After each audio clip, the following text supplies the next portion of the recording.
감사합니다. 여러분 사랑합니다. 오늘도 주님의 초대에 기쁨으로 나와 예배드리는 성도님들 환영하고 축복합니다.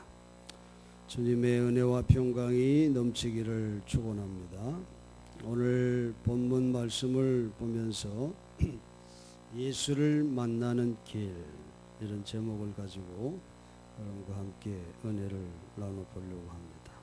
여러분 친정 예수님을 만나셨습니까? 예수를 만나기를 정말 간절히 원하십니까? 오늘 우리는 예수 그리스도를 믿는 사람들, 그리스도인들입니다. 그럼에도 우리는 오늘 육신으로 예수를 만날 수 있는 사람은 아무도 없습니다. 부활의 주님은 이제 더 이상 육신으로는 이 세상에 있지 않습니다. 심령으로 영으로 우리와 함께 계신다고 말씀했어요. 오늘 우리는 주님의 영이 활동하는 성령 시대를 살아가고 있습니다. 오늘 본문에 보면 라오디게아에 있는 자들, 그리고 내 육신의 얼굴을 보지 못한 자들, 그들을 위해서 내가 얼마나 힘쓰는지 너희가 알기를 원한다. 그렇게 시작하고 있어요. 라오디게아는 어떤 교회입니까? 계시록에 어떤 책망을 받았어요? 그 교회는 뜨겁지도 않고 차지도 않는 미지근한 그런 교회여서 내가 토하여 내치겠다, 그런 책망을 받은 교회가 라오디게아 교회입니다. 예수님의 역사에 계실 때 보았던 제자들과 그 시대는 그 외에 주님이 부활 승천하신 후 주님의 육신의 모습을 본 이들은 없습니다. 그들에게 주님께서 오늘 이 골로새서 말씀을 통해 우리에게 참 너희가 나를 알고 나를 만나기를 참 원한다, 그런 말씀을 하고 있어요. 그래서 오늘 말씀에서 우리가 생각하고 싶은 것은 육신으로 만날 수 없는 예수님을 오늘의 그리스도인들은 어떻게 알 수 있을까? 우리가 살아계신 주님을 믿는다고 다 고백하고 있습니다. 그리고 많은 믿음의 선배들도 육신으로 만날 수 없는 주님을 만나면서 주님과 동행하는 삶을 살았음을 간증하고 있습니다. 그 증거를 우리는 바울이 증거하는 오늘 본문의 말씀에서 찾아볼 수 있는데, 2절에 보면 사랑 안에서 연합하여, 이게 오늘 본문의 키입니다. 사랑 안에서 연합할 때 그리스도를 깨닫게 된다는 것입니다. 여기 연합하여라고 하는 헬라어는 순비바조라고 하는 말로서 짜여진다, 이런 뜻인데, 이 말은 여러 가지 색깔의 털실로 스웨터가 짜져서 따뜻함과 아름다움을 주듯이 우리의 가정과 교회와 사회도 사랑으로 연합할 때 아름다워진다 하는 그런 말입니다. 다시 말해서 사랑의 짜짐, 사랑의 연결 속에서 예수를 알고 예수를 이해하고 예수를 만날 수 있다고 하는 그런 생각이 바울의 생각이었습니다. 요한사도는 요한일서 4장 7절 이하에 우리가 서로 사랑하자, 사랑하는 자는 하나님을 알고 사랑하지 아니하는 자는 하나님을 알지 못하나니 하나님은 사랑이시라, 그렇게 말씀했잖아요. 우리가 잘 아는 요한복음 3장 16절, 하나님이 세상을 이처럼 사랑하사 독생자를 주셨습니다. 이 말씀도 독생자 예수의 오심은 바로 사랑의 탄생이었다고 하는 것. 그래서 예수를 알 수 있는 길은 사랑을 실천함으로써만이 가능하다고 하는 그런 사실을 우리에게 말해주고 있습니다. 요즘 따뜻한 말 한마디가 얼마나 그리워지는 세상입니까? 허물을 덮어주는 그런 사랑, 이 사랑이 얼마나 그리워지는 세상입니까? 삶은 고난이라고 말했듯이 고통을 수반하고 있습니다. 그래서 동서고금을 막론하고 비극의 역사, 아주 비극을 오히려 즐겨왔던 그런 인간 세상의 역사를 우리가 봅니다. 어찌 보면 비극이 희극보다도 더 공감대가 폭넓게 형성되고 있는 곳이 세상이 아닌가, 그런 생각도 합니다. 성경이 선언한 죄인인 인간은 행복해 보이는 사람을 불행하게 만드는 재주를 가진 것 같아요. 특히 자신의 신분을 감추어진 상태나 또 우월한 입장에서 다른 사람을 정죄하고 불행하게 만드는 일을 즐거움으로 삼는 사람들도 있습니다. 또 다른 사람을 악인으로 만들면 자기가 의인이 된다고 하는 참으로 저건이 없는 이런 생각을 갖는 사람들도 이 세상에 있는 것을 우리가 봅니다. 사실 우리는 모르는 것이 너무 많은데 모든 것을 알고 있는 것처럼 생각하고 말하고 행동하고 있습니다. 참 이런 모습들이 죄인된 인간의 비극이 아닌가, 그런 생각을 합니다. 이 비극에서 건지고사 사랑의 탄생으로 예수께서 오신 것입니다. 가늠한 여인이 현장에서 붙들려 유대인의 법에 의해서 그 여인을 처단하려고 하다가 문득 눈에 가시 같은 예수도 같은 공범으로 묶어서 그의 흠을 찾아보려고 그래서 처단하고 싶은 그런 생각에 예수께 그 여인을 데리고 오죠. 그래서 당신은 어떻게 생각하느냐 하고 묻지 않습니까? 그때 예수께서 뭐라고 말씀하세요? 너희 중에 죄 없는 자가 먼저 돌로 치라.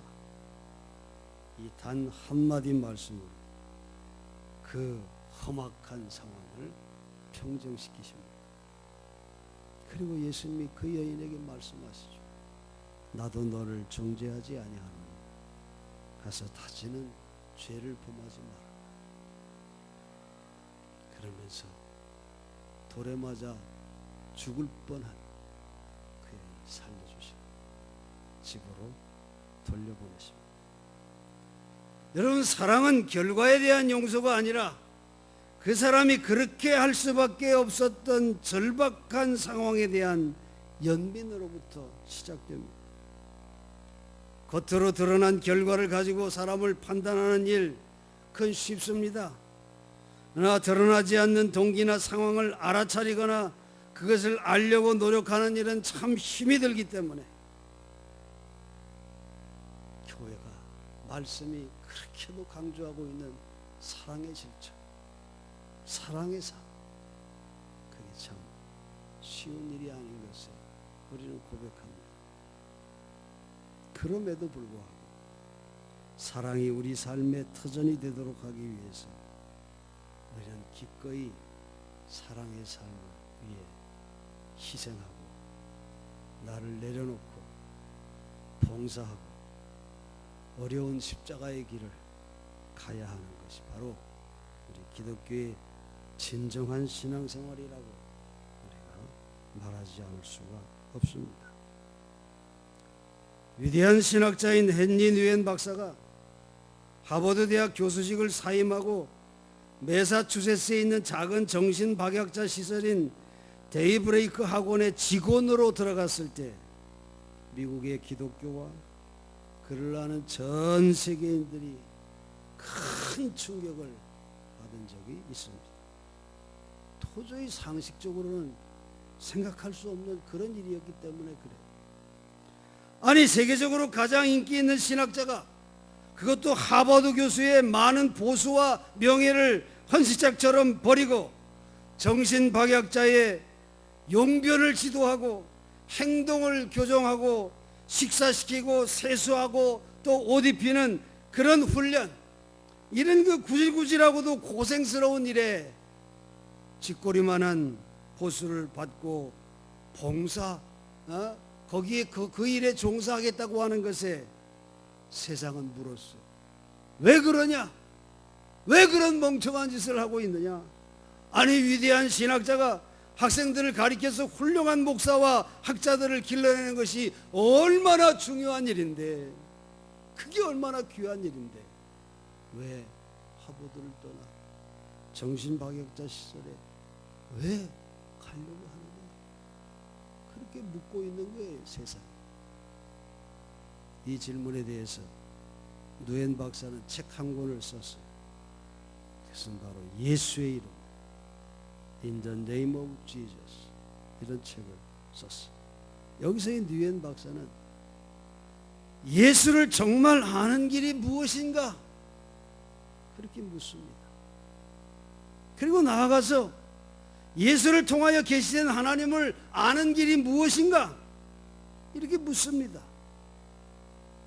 그의 결론은 예수를 아는 길은 내리막길을 살아봐야 한다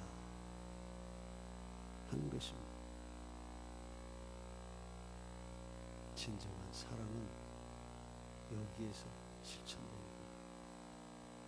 예수가 보여주었던 종의 모습, 곧 복음의 교훈은 내리막길에서만이 체험된다고 그는 고백하는 것입니다. 누엔 박사 자신은 그동안 올라가는 길만 추구해 왔습니다. 어려서부터 공부를 잘해 천재 신동이라고 초항이 되었고 하버드 대학 교수까지 이르는 정상에 올랐고 20여 권의 저서는 모두가 베스트셀러였어. 그리고 그의 얼굴을 한 번만이라도 보기 원하는 사람이 전 세계에 깔려 있습니다. 그런데 누에는 말합니다. 나는 그동안 작은 성공의 외로운 꼭대기를 향해서 작은 인기, 작은 권력의 꼭대기를 향하여 오르막길만을 추구해 왔다. 그러나 어느 날 정신박약자 중 한 청년인 아담군 곁에 앉았을 때 이런 인간들의 고통에 동참하는 내리막길을 통해서 예수를 알 수 있을 것이라고 생각했다. 오르막길에서는 예수가 안 보인다. 내리막길에서 복음서의 진정한 예수를 만날 수 있다. 사랑하는 성도 여러분, 우리 예수님 한번 생각해 볼까요? 예수님은 탄생 때부터 아예 내리막길에서 선택됐어요. 문명에서 소외된 작은 목동의 마을 베들레헴이 메시아의 탄생지로 선택됐습니다. 노동자인 요셉을 아버지로, 농부의 딸인 마리아를 어머니로 그 가난한 서민들이 메시아의 가정으로 선택이 됐습니다. 아기 예수의 처음 움직임은 헤롯의 칼을 피해 애굽으로 도망가는 피난길로부터 시작되었습니다. 그 후에 갈보리 십자가에 이르기까지 예수님 세상에서의 오르막길을 걸어본 적이 없습니다. 그분은 내리막길을 십자가에까지 걸어가셨습니다. 이런 예수를 이해할 수 있는 길은 가난하고 외롭고 병들고 눌려 사는 사람들을 진심으로 사랑하고 그 사랑을 위해 실천할 때만 가능하다는 그런 말입니다. 미네아폴리스에 있는 탐고라고 하는 종교연구소에서 중요한 연구를 발표한 게 있어요. 많은 목사와 신학자들의 의견과 그리고 기독교인들의 체험적 응답을 통해서 통계로 뽑아낸 결과인데요. 그 주제는 성숙한 신앙인을 무엇으로 알 수 있는가 하는 질문이었습니다. 8가지로 집약이 됐어요. 첫째는 하나님이 구원하시는 은혜를 확실히 믿는 사람. 두 번째는 예수님이 곁에 계시기 때문에 언제나 마음에 안심이 있고 또 감사하는 사람. 세 번째는 가정, 직장, 사회에서 신앙과 생활이 밀접하게 결합된 사람. 그리고 네 번째는 기도와 성경 연구와 교회 참석 등을 통해서 영적인 성장에 계속 노력하는 사람. 그리고 다섯 번째는 신앙 공동체 속에 들어가 동료 크리스찬의 영적 성장을 위해 힘쓰고 있는 사람. 그리고 여섯 번째는 인종이나 남녀 계급을 초월해서 이웃의 복지와 행복에 대해서 책임의식을 가지고 노력하는 사람. 일곱 번째는 사회 정의를 위하여 사명을 느끼고 노력하는 사람. 끝으로 여덟 번째는 사랑으로 인간을 섬기는 것을 삶의 목적으로 여기는 사람. 이런 사람이 성숙한 그리스도인이라는 거예요. 우리가 여기서 주목할 것은 이 8가지 중 5조항이 이웃과 연결, 곧 사랑의 실천에 관계된 내용이라고 하는 점에 주목을 해야 합니다. 성숙한 신앙인의 내용 중 절반 이상이 사랑의 삶에 관계된 것이라고 하는 그런 말입니다. 성경은 사랑만이 덕을 세운다. 그렇게 고린도전서 8장 1절에 말하고 있어요. 또 골로새서 3장 14절에도 보면 모든 것 위에 사랑을 더하라. 그렇게 말함으로써 사랑이 크리스찬의 모든 자질을 묶는 총화임을 말합니다. 우리가 잘 아는 사랑장 고린도전서 13장 13절에 믿음, 소망, 사랑 다 있어야 하나 그 중에 제일은 사랑이라. 이렇게까지 말씀하고 있어요. 또 사랑이 없으면 울리는 꽹과리와도 같다. 사랑 없는 크리스찬, 사랑 없는 신앙생활, 그것은 무의미한 가짜 크리스찬이라고 하는 것을 경고하고 있는 그런 것이 바로 성경의 말씀인 것입니다. 성서학자 윌리엄 바클레이는 이런 유명한 말을 남겼어요. 많은 사람들이 교회에 나오게 된 것은 신앙에 대한 이론에 설복되어서가 아니라 기독교인의 사랑을 보았기 때문이다. 그리고 많은 사람이 교회를 떠나게 된 이유는 성경 내용을 믿을 수 없기 때문이라기보다는 교인들의 불친절과 추악한 모습을 보았기 때문이다. 여러분, 아주 공감이 가는 그런 말이 아닐 수 없죠. 예수님의 탄생은 사랑의 탄생이었습니다. 하나님께서 당신의 사랑을 직접 보여주시기 위해서 독생자 예수를 우리 사이에 보내주신 것이죠. 이 예수님은 차별 없는 사랑을, 희생하는 사랑을, 조건을 달지 않는 참 사랑을 몸소 실천해 보이셨습니다. 여러분, 사랑 없는 기독교는 상상할 수 없습니다. 사랑 없는 교회, 주님의 공동체라고 말할 수 없습니다. 사랑하는 성도들, 무엇이 사랑이에요? 사랑은 관계와 관심이죠.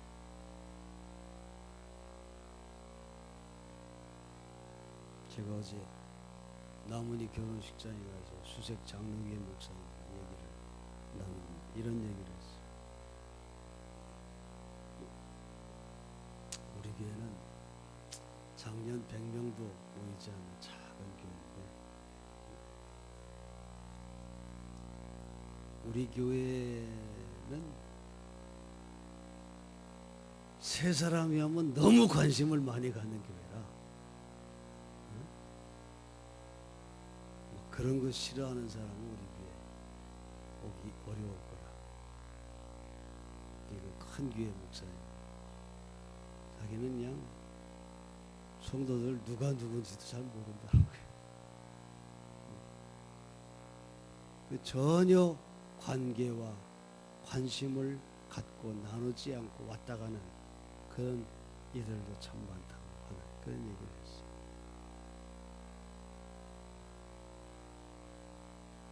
여러분, 사랑의 삶은 희생이 동반합니다. 때론 상처도 받습니다. 그러면서 관계를 맺고 사랑을 나누어 가는 것, 그것이 교회 아니겠어요? 지저분한 얘기에도 그런 얘기에는 귀머거리가 되고 도움이 필요한 구석에 눈이 활짝 열리는 모습. 내가 사랑받았으니 나도 사랑한다. 이건 어린아이 사랑입니다. 내가 사랑하니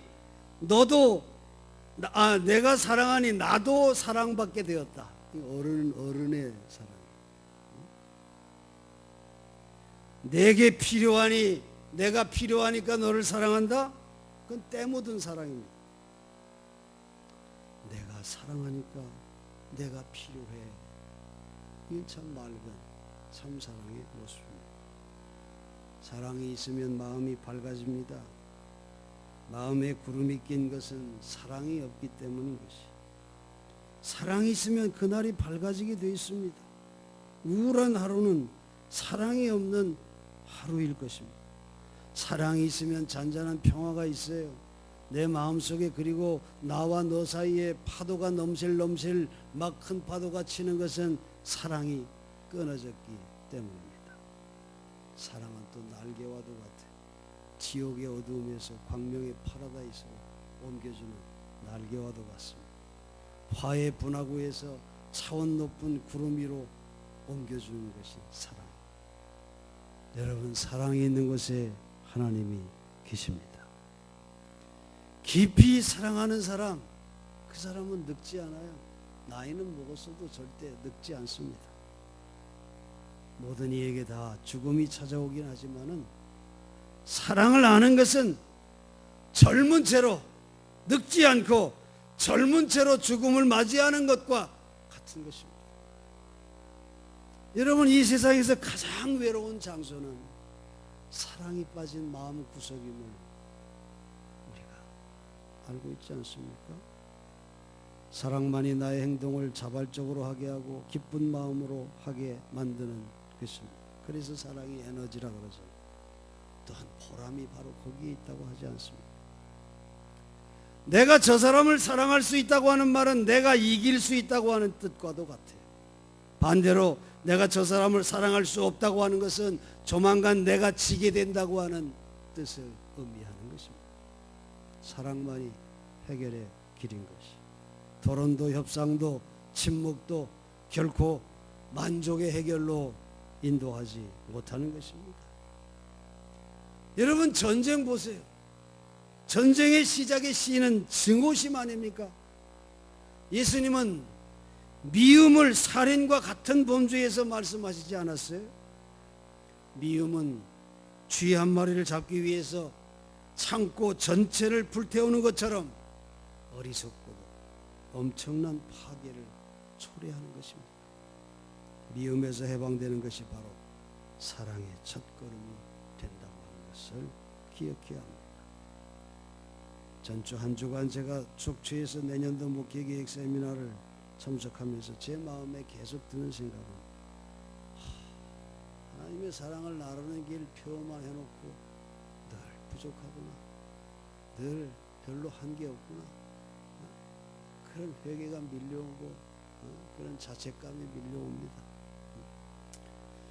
그게 제 마음에 드는 생각은 내년에는 각 부서에서 부서별로 사랑을 구체적으로 실천할 수 있는 그런 사항들을 토론하고 한번 계획해서 실행해보자. 아주 작은 사랑이라도 실천을 해서 한 가지씩 그렇게 한번 실천하는 일을 해봐야 되겠다. 우리가 할 수 있는 실천 가능한 일, 그게 무엇인가? 서로 함께 의견들을 나누면서 하나씩 실천해가는 그런 내년 목회가 됐으면 좋겠다. 그런 생각을 했습니다. 교회는 지금 죽어가고 있습니다. 교회는 지금 죽음의 증세들로 둘러싸여 있습니다. 이런 교회를 살리는 길이 어디 있을까요? 사랑을 회복하는 길밖에는 없다. 어찌 보면 사랑을 주는 것이 바로 생존입니다. 예수께서 그런 말씀이었어요. 죽고자 하는 자는 살고 살고자 하는 자는 죽는다. 예수님의 십자가의 사랑은 당신의 생명을 우리에게 준 것입니다. 따라서 교회의 생존은 바로 사랑의 실천을 통해 생명을 주는 데 있다. 이웃 누군가의 어린이를 위해서 자기의 주머니를 기꺼이 비울 수 있는 사람, 그런 사람. 내 부모가 아닌 분들을 나의 아버지 어머니로 여기면서 주의 사랑을 나누어 주는 것, 내 친척이 아닌데도 나의 형제 자매로 여기며 그들을 돕는 것, 사회가 관심도 갖지 않는 불가촉 천민들에게 가서 저들을 어루만져 주는 것, 사회에서 밀려나서 소외된 이들과 함께 빵을 나누고 식탁을 나누는 것, 여러분 우리가 할 수 있는 사랑의 실천은 어떤 것들입니까? 여러분 진정으로 예수님을 만나길 원하십니까? 복음서가 증언하고 있는 모든 기적의 사건들은 예수님을 만남으로써 시작이 되었음을 보여줍니다. 예수를 만나면 모든 일이 풀릴 줄로 믿습니다. 예수를 만나는 길, 오직 한 길, 사랑의 삶 속에 있다고 하는 것 다시 한번 기억했으면 좋겠습니다. 슬픔과 우울에서 여러분 구원받기를 원하십니까? 누군가를 진실되게 사랑해 보십시오. 사랑은 하나님과 이웃에 대한 두겹 마음입니다. 따라서 사랑만이 법을 완성하는 것입니다. 하나님이 주신 모든 계명의 완성은 하나님 사랑과 이웃 사랑이 있다고 예수께서 말씀하셨습니다. 사랑은 세계 공통 언어예요.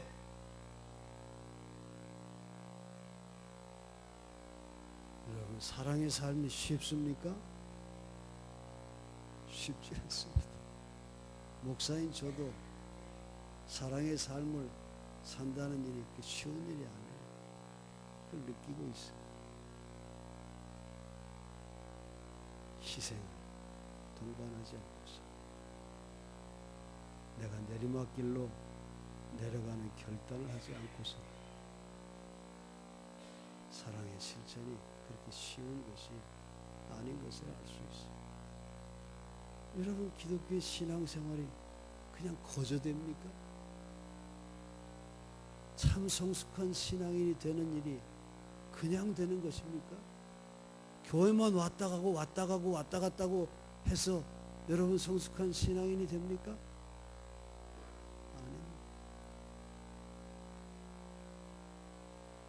그러나 여러분 사랑은 죽음보다도 강한 것입니다. 주님이 보여주시고 하나님이 나타내신 사랑의 실천, 이 실천의 삶으로 저와 여러분 모두가 이 땅에서 주를 믿는 신앙의 여정 속에 주님을 날마다 뜨겁게 만나는 그런 삶이 되시기를 주의 이름으로 간절히 축원합니다.